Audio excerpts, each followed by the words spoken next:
One welcome to commerce super classes.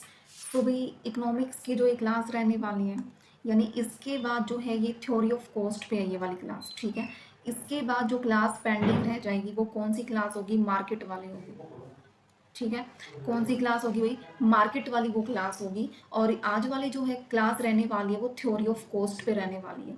यानी एक important topic है, यहाँ से जो है क्वेश्चंस पूछा गया है। मैं आपको जो है ग्रुप में डालूंगी वो वाला क्वेश्चंस जो लास्ट ईयर जो है 56 या 57 ग्रुप में से कौन से में जो है यहाँ से क्वेश्चंस पूछा गया है। बिल्कुल ही सिंपल क्वेश्चंस पूछा गया है। ठीक है, सो भी करने वाले हैं स्टार्ट। और यहाँ जो है कोई नया कनेक्ट हो रहा है भाई चैनल से, कोई भी नया जो है इस क्लास को देख रहा है, सो भी टेलीग्राम ग्रुप को ज्वाइन कर लो और जो है चैनल को सब्सक्राइब कर लो, ताकि जो है आपको नोटिफिकेशंस का पता चल जाए। और जो टेलीग्राम लिंक है ना भाई, वो आपको क्लास के डिस्क्रिप्शन में लिंक में जो है नीचे कमेंट में भी मिलेगा। ठीक है, पिन कर रखा है, वहाँ पे भी मिलेगा, तो आप वहाँ से कनेक्ट हो सकते हो। ठीक है, तो बिना टाइम वेस्ट किए भाई करते हैं स्टार्ट। ठीक है, सो बिना टाइम वेस्ट किए करते हैं स्टार्ट। यानी theory of cost. Theory of cost यानी लागत का सिद्धांत। क्या है लागत का सिद्धांत? क्या होता है? यानी कॉस्ट एनालिसिस। ठीक है, यानी कॉस्ट एनालिसिस क्या होता है भाई? ये एनालिसिस होता है, यानी ये क्या करता है? स्टडी करता है। किस चीज़ की स्टडी करता है ये? कि जो कॉस्ट का रिलेशन है प्रोडक्शन के साथ, यानी उसकी साइज क्या है। ठीक है, क्या उसका साइज है, क्या उसका जो है स्केल है, क्या उसके फैक्टर प्राइसेस हैं, फैक्टर प्राइसेस, क्या उसका जो है ये रहने वाला है। ये सारा क्राइटेरिया जो है रिलेशन जो है कॉस्ट के बिहेवियर को बताता है कि साइज के अकॉर्डिंग कितनी कॉस्ट लगने वाली है, स्केल के अकॉर्डिंग कितनी कॉस्ट लगने वाली है, फैक्टर प्राइसेस जो होते हैं उनके बदले जो है कितनी क्या कॉस्ट जो है रहने वाली है। सो ये है भाई कॉस्ट एनालिसिस। उसके बाद कॉस्ट एनालिसिस के बाद क्या है, ये कुछ फॉर्मूलाज हैं। ठीक है, ये आपको करने हैं। ये पहले मैं क्या बताती हूँ आपको, कुछ डेफिनेशंस बताती हूँ। यानी टाइप्स होते हैं भाई, कॉस्ट जो होती है डिफरेंट डिफरेंट टाइप्स की जो है कॉस्ट होती है। फर्स्ट क्या है? एक्सप्लिसिट कॉस्ट है। ठीक है, एक्सप्लिसिट कॉस्ट यानी क्या है? मैंने क्या किया भाई, डायग्राम में स्मॉल स्मॉल ये बॉक्स बना दिए और इनमें डाल दिए। ठीक है, इसमें क्या है भाई? एक्सप्लिसिट कॉस्ट यानी डायरेक्ट और आउट ऑफ पॉकेट। यानी एक्सप्लिसिट नाम से ही शो रहा है, यानी बाहर वाली जो कॉस्ट है वो वाली कॉस्ट जो है यानी डायरेक्ट कॉस्ट होती है। फॉर एग्जांपल आपको रिसोर्सेज परचेज करने हैं, यानी रॉ मटेरियल जो है वो परचेज करने हैं। सो वो क्या है भाई? रॉ मटेरियल जो परचेज करने हैं वो है डायरेक्ट यानी आउट ऑफ पॉकेट। ठीक है, डायरेक्ट यानी आउट ऑफ पॉकेट रिसोर्सेज जो है।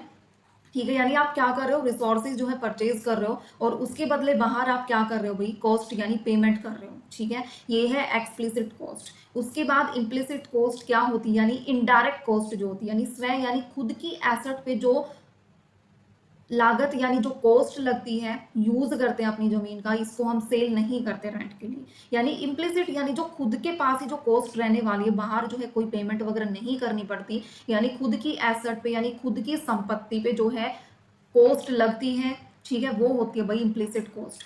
फिर आ जाता है इकोनॉमिक कॉस्ट। क्या होती है? यानी इकोनॉमिक कॉस्ट होती है सम ऑफ एक्सप्लिसिट और इम्प्लिसिट, दोनों के का जो सम होता है इम्प्लिसिट और एक्सप्लिसिट का, यानी ये दोनों है, इन दोनों का जो सम होगा भाई वो क्या होगा? इकोनॉमिक कॉस्ट होगा। यानी total cost of the input, यानी जो इनपुट है उसकी जो टोटल कॉस्ट होती है वो इकोनॉमिक कॉस्ट कहलाती है। ठीक है भाई, उसके बाद देखिए, उसके बाद क्या है? Opportunity cost. ये ना स्मॉल डेफिनेशंस है जो एग्जाम में पूछी जा सकती हैं। सो इस वजह से मैंने ये शॉर्ट फॉर्म में चीजें लिखी हैं ताकि आपको इजीली से ये समझ में आ जाए।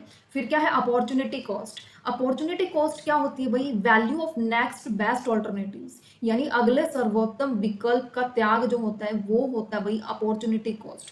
फॉर एग्जाम्पल आप जॉब को छोड़ रहे हो और कॉलेज को क्या कर रहे हो? सेलेक्ट कर रहे हो। सो ये जो चीज जो है आप नेक्स्ट बेस्ट अल्टरनेटिव्स को जो है सेलेक्ट कर रहे हो, सो अपॉर्चुनिटी कॉस्ट कहलाएगी वो। ठीक है, वो क्या कहलाएगी भाई? अपॉर्चुनिटी कॉस्ट कहलाएगी। ठीक है, उसके बाद क्या है? Fixed cost. इसमें जो है कॉस्ट जो है doesn't change with output. Output के चेंज होने से, आउटपुट के चेंज होने से ये जो है चेंज नहीं होती। Cost does not change with output. Factory rent है भाई, कोई चेंजमेंट नहीं आता इसमें, जितना रेंट फिक्स्ड वही रहेगा। उसके बाद क्या है? वेरिएबल यानी चेंज होना। इसका मतलब क्या होता है? वेरिएबल क्या होता है? चेंज होना। वेरिएबल कॉस्ट चेंज होना यानी cost change with output. Output के साथ जो है कॉस्ट जो चेंज होती है वो वेरिएबल कॉस्ट है, यानी रॉ मटेरियल कॉस्ट जिसको बोलते हैं। ठीक है। ये क्या है, रॉ मटेरियल कॉस्ट, यानी इसकी जो है कॉस्ट वो चेंज होती रहती है, कब कितना परचेज करना है रॉ मटेरियल, किस टाइप का जो है परचेज करना है, वो डिपेंड करती है किस टाइप का जो है आप खरीदना चाह रहे हो। उसके जो प्राइस है वो क्या होते रहते हैं भाई, अप एंड डाउन होते रहते हैं, सो वेरिएबल कॉस्ट ये कहलाएगी। उसके बाद क्या है, यानी semi variable cost. Semi variable cost कौन सी होगी, जिसमें बहुत फिक्स्ड और वेरिएबल पार्ट्स जो है दोनों इसमें इंक्लूड हो जाएंगे। कौन से, इसमें दोनों पार्ट्स जो है भाई वो इंक्लूड हो जाएंगे, फिक्स्ड भी और वेरिएबल पार्ट्स भी। फॉर एग्जांपल इलेक्ट्रिसिटी बिल है, इलेक्ट्रिसिटी बिल में जो बेस चार्जेस है भाई वो फिक्स है, वही बेस चार्जेस रहेंगे, बट जो यूज है इलेक्ट्रिसिटी का, हम कितना यूज कर रहे हैं, फॉर एग्जांपल आप जो है फ्रीज भी ऑन कर रहे हो, आप एलईडी भी ऑन कर रहे हो, ठीक है, आप वॉशिंग मशीन जो है वो भी आप चला रहे हो, तो वो यूजेस पे डिपेंड करता है, वेरिएबल यानी वो चेंज होता रहता है कि कभी आप उसका कितना यूज करते हो, कभी कितना यूज करते हो, बट बेस चार्जेस जो होते हैं वो क्या होते हैं भाई, फिक्स्ड होते हैं, और यूजेस जो होते हैं वो वेरिएबल होते हैं, यानी चेंज होते रहते हैं। सो ये है सेमी वेरिएबल कॉस्ट। अब आ जाओ फॉर्मूले पे, अब आपको पता चल गया ना कि इकोनॉमिक कॉस्ट क्या होती है। अब है इकोनॉमिक कॉस्ट, मैंने बताया है एक्सप्लिसिट, यानी जो है आप रॉ मटेरियल परचेज कर रहे हो वो कॉस्ट, खुद की लैंड पे जो है कॉस्ट लगा रहे हो वो कॉस्ट, ये टोटल जो कॉस्ट होगी ना भाई, ये जो टोटल कॉस्ट है, ये टोटल कॉस्ट क्या कहलाएगी भाई, इकोनॉमिक कॉस्ट कहलाएगी। हुआ। नेक्स्ट आ जाओ अकाउंटिंग प्रॉफिट। प्रॉफिट नाम से ही शो हो रहा है टोटल रिवेन्यू में से, जब टोटल रिवेन्यू में से हम एक्सप्लिसिट कॉस्ट निकाल देते हैं ना भाई, एक्सप्लिसिट कॉस्ट, तो वो अकाउंटिंग प्रॉफिट बच जाती है आपकी, सिर्फ जो है अंदर का प्रॉफिट जो है वो बच जाता है। उसके बाद इकोनॉमिक प्रॉफिट क्या होगा, टोटल रिवेन्यू में से जब इकोनॉमिक कॉस्ट निकाल देंगे तो वो क्या बच जाएगा भाई, इकोनॉमिक प्रॉफिट बच जाएगा। फिर आ जाता है नेक्स्ट, यानी आपको ध्यान रखनी है ये चीजें सिर्फ। प्योर प्रॉफिट में क्या होगा कि अकाउंटिंग प्रॉफिट में से इम्प्लिसिट कॉस्ट माइनस कर दी, वो आपका क्या निकल के आ जाएगा भाई, प्योर प्रॉफिट निकल के आ जाएगा। नेक्स्ट आ जाइए, ये कर चुके हैं टाइप्स ऑफ कॉस्ट। अब आ जाते हैं भाई, जो कॉस्ट होती है वो शॉर्ट रन भी होती है, वो लॉन्ग रन भी होती है। शॉर्ट रन कॉस्ट में कौन सी कॉस्ट आ जाएंगी भाई, सारी जो है ये कॉस्ट आ जाएंगी आपकी शॉर्ट रन कॉस्ट में, कौन सी, टीसी, टीवीसी और टीएफसी, ये वाली जो कॉस्ट है आपकी इस चीज में आ जाएंगी। ठीक है। फिक्स कॉस्ट का आप लोगों को पता है कि फिक्स कॉस्ट क्या रहती है भाई, यानी ये जो फिक्स्ड कॉस्ट है ये क्या रहती है भाई, रिमेन कांस्टेंट। क्या रहती है, रिमेन कांस्टेंट। रिमेन कांस्टेंट रहती है भाई आउटपुट के इंक्रीज होने से। दूसरा क्या है, while the total variable cost is increasing, तो इसमें जो टोटल वेरिएबल कॉस्ट है वो इंक्रीज होती रहती है। ठीक है। सो और एवरेज फिक्स्ड कॉस्ट जो होती है वो डिक्रीज होती है प्रोडक्शन की इंक्रीज होने से। ठीक है, ये सब है। सो ये डायग्राम वही दे रखा है, इसमें क्या इंपॉर्टेंट चीज है जो करने वाली है, इसमें जो है तीन कॉस्ट जो दे रखी है भाई, सबसे पहले हम देख लेते हैं, मीनिंग देख लेते हैं कि टीसी, एमसी, एसी का जो मीनिंग है वो मीनिंग क्या होता है, वो देखने वाले हैं, ताकि आपको थोड़ी सी जो क्लियरिटी है वो हो जाए चीज़ों की, वो हम देख लेते हैं। सबसे पहले जो देखने वाले, यहीं पे मैं लिख लूंगी ये चीज़ें, स्पेस होगा तो। यहाँ पे क्या है भाई, ये टीसी है, ये एमसी है, ये एसी है।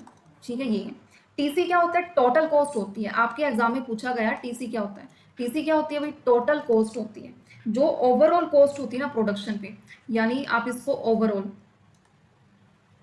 ओवरऑल कॉस्ट भी इसको बोल सकते हो। ओवरऑल कॉस्ट जो होती है किस पे, overall cost production,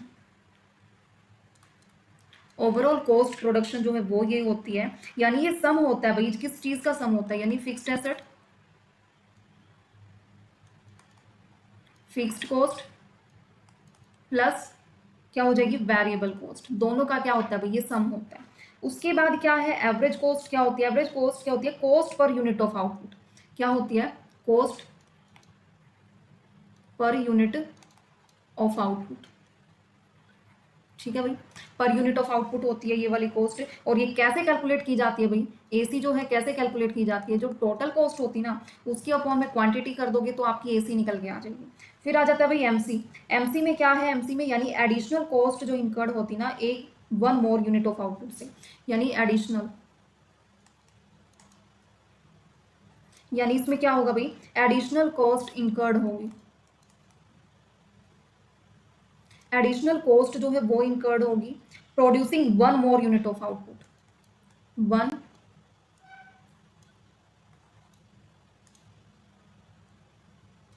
one more unit of output.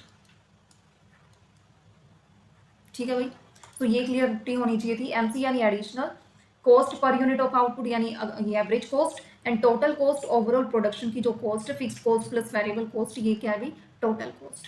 ठीक है, अब आ जाइए इसमें total cost, overall cost, TVC, total variable cost and total fixed cost, इनके बीच में रिलेशन बताना है। ठीक है भाई, इनके बीच में रिलेशन बताना है, वो बताइए फटाफट, देखने वाले इनके बीच में रिलेशन क्या है।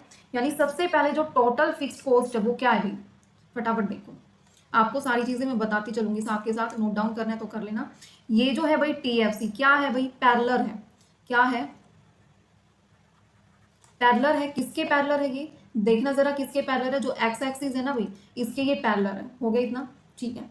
टीएफसी है वो रिमेन क्या है, फिक्स्ड है भाई, इवन द प्रोडक्शन इंक्रीज और डिक्रीज। यानी जो ये टीएफसी है भाई क्या है, फिक्स्ड है। देखो कोई ऊपर नीचे नहीं हो रही, क्या है भाई ये, फिक्स्ड है। टीएफसी जो है भाई फिक्स्ड है कि इसमें प्रोडक्शन जो है इंक्रीज हो, सारा कुछ इसी में बता दूंगी भाई, कि इसमें प्रोडक्शन जो है इंक्रीज हो या डिक्रीज हो, ये फिक्स्ड रहती है। हुआ भाई। फिर आ जाते हैं टीवीसी, जो टीवीसी कर्व है, ये देखो ये रहा टीवीसी। टीवीसी जो कर्व है भाई, इसमें क्या है, इंक्रीज होता है विद डिक्रीजिंग ट्रेंड। देखो कैसे इंक्रीज हो रहा है, इंक्रीज होता है with decreasing trend. Decreasing trend से क्या होता है, ये इंक्रीज होता है डिक्रीजिंग ट्रेंड से। ठीक है भाई, और जो है बाद में क्या हो जाता है, ये राइज हो जाता है इंक्रीजिंग ट्रेंड से। देखना यहाँ पे जो है इंक्रीज हो रहा है बट डिक्रीजिंग ट्रेंड से, बाद में इंक्रीज होगा, यानी बाद में इंक्रीज होगा कौन से ट्रेंड से, इंक्रीजिंग ट्रेंड से। याद रखना भाई ये चीजें, तभी मैं साथ के साथ लिख रही हूँ ये डायग्राम में। फिर आ जाता है टोटल कॉस्ट, जो कर्व है वो स्टार्ट होता है भाई वाई एक्सिस से, ये यहाँ से स्टार्ट हो गया। ठीक है, यहाँ से स्टार्ट होता है और डायग्राम में इसमें क्या है, ये राइज होता है, इंक्रीज होता है विद इंक्रीजिंग रेट। ये इंक्रीज होता है भाई इंक्रीजिंग रेट से, जो टोटल कॉस्ट है, और जो है बाद में राइज होता है इंक्रीजिंग रेट से। ठीक है, ये है सेम है भाई इसका भी। सो ये इनके बीच में रिलेशन था, बाकी इनके बीच में रिलेशन पूछा नहीं जाता है। ये मैंने सिर्फ आपको बताया है कि ये कैसे इंक्रीज डिक्रीज कॉस्ट हो रही है, बाकी यहाँ से क्वेश्चंस नहीं पूछा जाता। जो क्वेश्चन पूछा जाता है वो आ जाएगी नीचे, वो मैं नीचे दिखाऊंगी क्या क्वेश्चंस पूछा जाता है। ये देखो भाई टेबल गिवन है, इसमें क्या क्या गिवन है, टीएफसी गिवन है। टीएफसी में देखो 100 जो है फिक्स्ड दे रखी है भाई, 100 जो है फिक्स्ड दे रखी है। फिर टीवीसी दे रखी है, टीवीसी जो है कॉस्ट वो क्या है, वो दे रखी है भाई। उसके बाद टोटल कॉस्ट दे रखी है, यानी टोटल कॉस्ट कैसे निकलेगी भाई, टीएफसी को प्लस कर दोगे टीवीसी में, आपकी टोटल कॉस्ट निकल के आ जाएगी। सेम एज एवरेज कॉस्ट कैसे निकलेगी, जब एएफसी को ऐड कर दोगे एबीसी के अंदर, एवरेज वेरिएबल कॉस्ट के अंदर एवरेज फिक्स्ड कॉस्ट को, तो आपकी क्या निकल के आ जाएगी, एसी निकल के आ जाएगी। ये हमारी एमसी है। इनके बीच में देखने वाले भाई रिलेशन, क्या रिलेशन होता है। ठीक है, डायग्राम में आ जाओ, अब इसमें बताती हूँ आप लोगों को।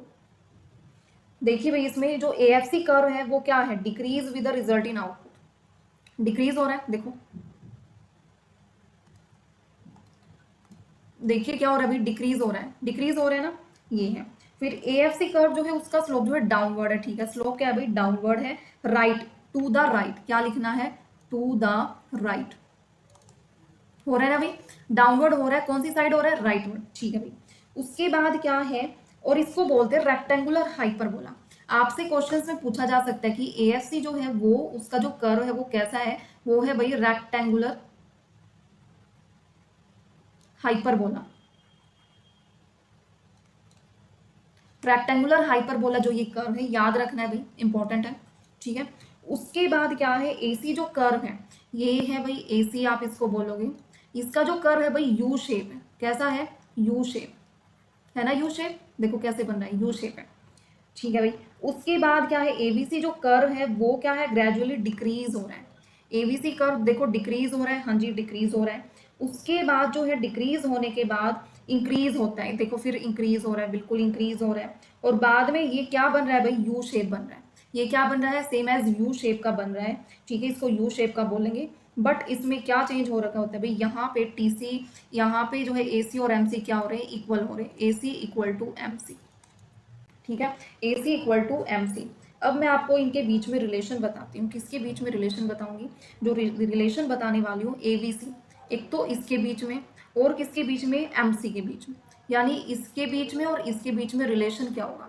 फटाफट देखिए भाई, जिसको डायग्राम, इस डायग्राम की 2-3 बार बनाने की प्रैक्टिस करना है। डायग्राम जिसको आता है उसके ये क्वेश्चन सॉल्व है, अगर डायग्राम नहीं आता है तो आपका क्वेश्चन भी सॉल्व नहीं होगा।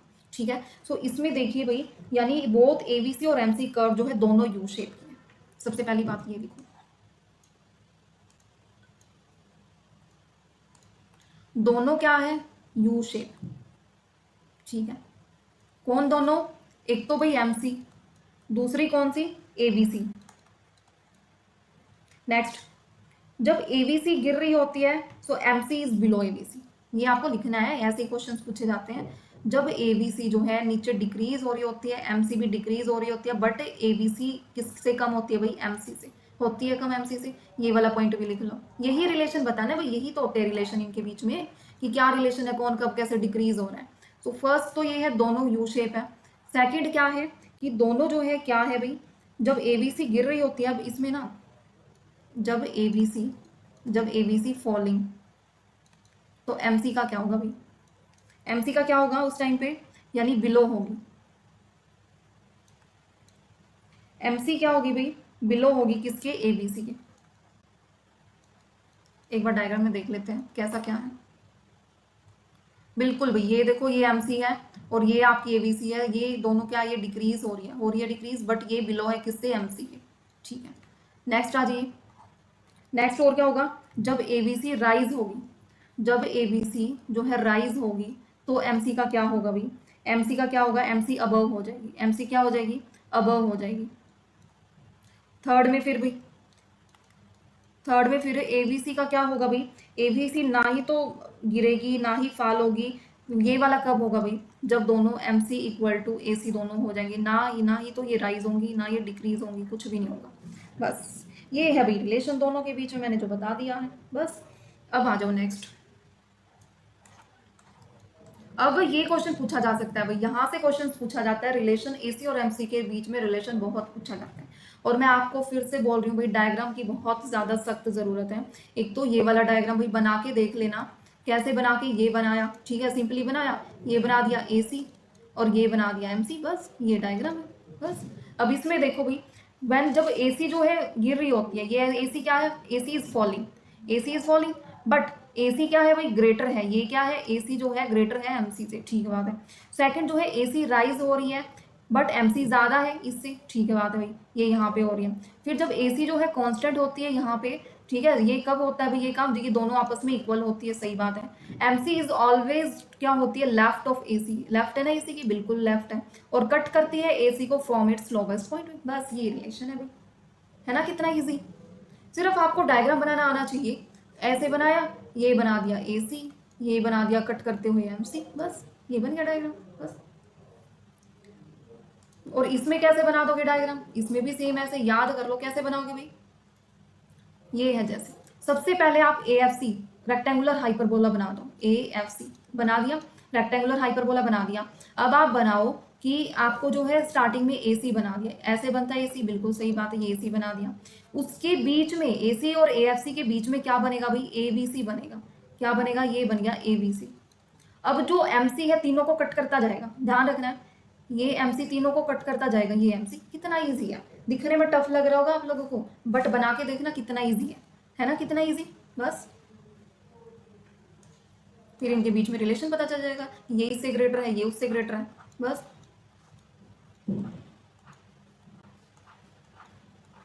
अब आ जाते हैं लॉन्ग रन कॉस्ट। क्या है भाई, लॉन्ग रन कॉस्ट का, इसमें क्या होता है, जो फर्म है वो ट्राई करता है, जो फर्म है वो क्या करता है भाई, ट्राई करता है, किस चीज़ की ट्राई करता है, कि उसका increase is profit by increasing production, यानी प्रोडक्शन के इंक्रीज होने से, प्रोडक्शन के इंक्रीज होने से उसका जो प्रॉफिट है, उसका जो प्रॉफिट है वो क्या हो भाई, इंक्रीज हो, और जो कॉस्ट है भाई वो क्या आए, वो कम से कम आए कॉस्ट, ये बात बोली इन्होंने। और फिर ये डायग्राम जो है इसका फॉर्मूला क्या हो जाएगा लॉन्ग रन कॉस्ट का, कि long run total cost upon में क्वांटिटी ऑफ गुड्स, यानी एलटीसी अपॉन में क्वांटिटी, ये है भाई फॉर्मूला। अब इसका डायग्राम बनता है ऐसे, ये बनता है इसका डायग्राम ऐसे। इसमें क्या कर रखा है भाई, ये कैसे बना हुआ है, यानी ये जितने भी ऐसे यानी शॉर्ट फर्स्ट, ये 2 3 4 5 6 7 ये बनी हुई है, सो इनसे भाई क्या हो रहा है, ये जो कर्व है ये long run average cost curve जो है इनसे बनता है। इनसे जो है क्या बनता है भाई, लॉन्ग रन एवरेज ये LAC बनता है इनसे, जो ये शॉर्ट होते हैं। कैसे बनता है, इन सारों को जब ऐड कर देते हैं, इन सारों को जब ऐड कर देते हैं short run average cost curve को, तो उससे LAC long run average cost बन जाता है, जिसको बोलते हैं भाई एनवेलप कर्व।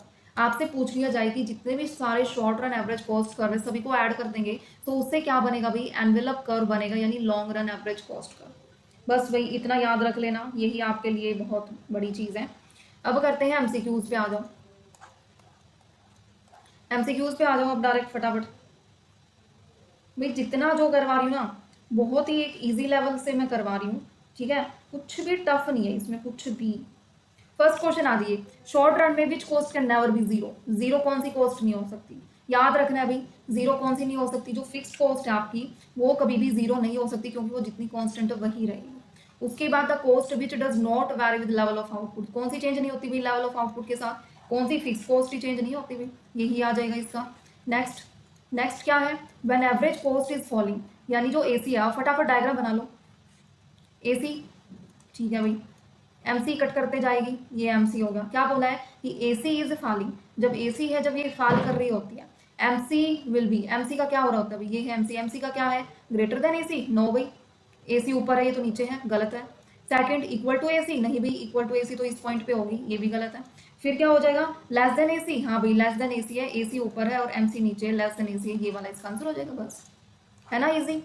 उसके बाद which of the following is known as overhead cost, overhead cost जो है इनमें से कौन सी है, फोर्थ क्वेश्चन है, यानी जो फिक्स कॉस्ट होती है जो चेंज नहीं होती, ओवरहेड कॉस्ट उसको बोलेंगे, ठीक है, इसको बोलेंगे भाई, इसको बोलेंगे। उसके बाद कौन सी है भाई, लॉन्ग रन में जितनी भी कॉस्ट होती है वो कैसी होती है, फिक्स्ड होती है, वेरिएबल होती है, कैसी होती है भाई, वेरिएबल होती है, जितनी भी कॉस्ट होती है लॉन्ग रन में वो फिक्स नहीं होती, क्या होती है भाई, वेरिएबल होती है, ध्यान रखना है। उसके बाद which cost concept helps in decision making regarding shutdown point, shutdown point के लिए कौन सा जो कॉस्ट कंसेप्ट है वो हेल्प करता है डिसीजन मेकिंग में, कौन सा करता है भाई help, average variable cost, average variable cost जो है डिसीजन में हेल्प करता है शटडाउन पॉइंट में, याद रखना है ABC, ABC किस चीज में हेल्प करेगा, शटडाउन पॉइंट में। उसके बाद next, shape of the AC curve की, AC कर्व की शेप कैसी है भाई, यू शेप है, ये है, ये बन गया AC, यू शेप है, L तो है नहीं, गलत है, हॉरिजॉन्टल भी नहीं है, वर्टिकल भी नहीं है, क्या है भाई, यू शेप है। नेक्स्ट आ जाइए, अपॉर्चुनिटी कॉस्ट आप लोगों के लिए है, 8 क्वेश्चन, 9 क्वेश्चन भी आप लोगों के लिए, क्योंकि ये ACMC वाला दोबारा आ गया, ये बना दो AC, भाई कितनी बार तो मैंने बनवा लिया, ऐसे ही ना याद हो जाएगा, अब इसमें से निकालना है। 10th क्वेश्चन पे आ जाइए, the cost which can not be covered once incurred is, कौन सी कॉस्ट जो वो क्या है, वह लागत जो एक बार खर्च हो जाने पर वापस नहीं पाई जा सकती, वो उस कॉस्ट को क्या बोलते हैं भाई, संक कॉस्ट जिसको बोलते हैं, वो एक बार जो है खत्म होगी तो होगी, लगी तो लगी, वो दोबारा वापस नहीं आने वाली, तो संक कॉस्ट उसको बोलते हैं, डूबी हुई लागत जिसको बोलते हैं हिंदी में, ठीक है।